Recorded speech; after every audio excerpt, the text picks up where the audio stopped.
नमस्कार, शंखनाथ न्यूज चॅनलच्या बातमीपत्रात मी मीनल आपलं स्वागत करते। पाहूया आजच्या मुख्य बातम्या। सत्ता महत्त्वाची नाही, जनता महत्त्वाची आहे असं प्रतिपादन विधानसभा विरोधी पक्षनेते विजय वडेट्टीवार यांनी केलं। शेतकऱ्यांसाठी सरकारने काहीही केलं नाही, मराठा आणि ओबीसी आंदोलन सरकार पुरस्कृत असल्याचा आरोप विजय वडेट्टीवार यांनी केला। फडणवीस सरकार फक्त पोकळ घोषणांचा धूर सोडत आहे। सरकारने जनतेसाठी केलेल्या सर्व घोषणा निरर्थक ठरल्या। सरकारने महिला, शेतकरी आणि युवा वर्गाला वाऱ्यावर सोडलं।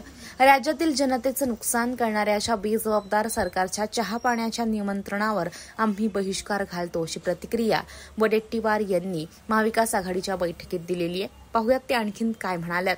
नाही की महाराष्ट्रातले अनेक उद्योग बाहेर गेलेले जात आहेत। नागपूरचा उद्योग गेला, सगळ्यांना माहिती 28,000 कोटीचा, म्यानमारला लपून राहिलेला नाही।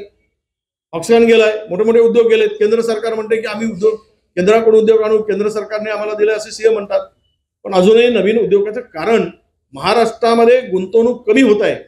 महाराष्ट्राकडे उद्योग इन्व्हेस्टर इकडे पाठ फिरवत आहेत। हे मुख्यमंत्री उपमुख्यमंत्र्यांनी स्वतःच कबूल केलेलं आहे। ही जी परिस्थिती निर्माण केली महाराष्ट्रात येणार कसे, त्यामुळे हा विषय होता। जे उद्योग गेले त्याची यादी, त्याची माहिती आम्ही सरकारला विचारतो।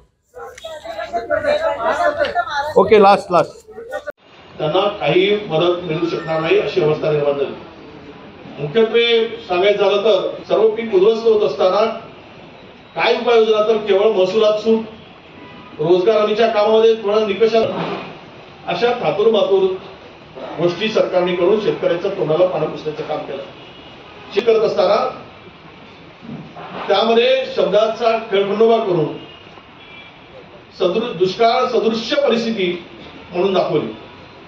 दुष्काळ म्हणून दाखवले नाही, दुष्काळ सदृश्य स्थिती। तर हे होतं आजचं सविस्तर बातमीपत्र। पुन्हा भेटूया, नमस्कार। गहनों से ऐसे सजे सजाए, सबसे आकर्षक मुझे बनाए, रेणुका ज्वेलर्स के गहने ऐसे सबके दिलों को जीत जाए। Renuka jewellers, Renuka jewellers. Renuka jewellers 1998 से गोल्ड और डायमंड ज्वेलरी के लिए सबसे विश्वसनीय नाम। अमन इंपीरियल नियर अनंत नगर बस स्टॉप।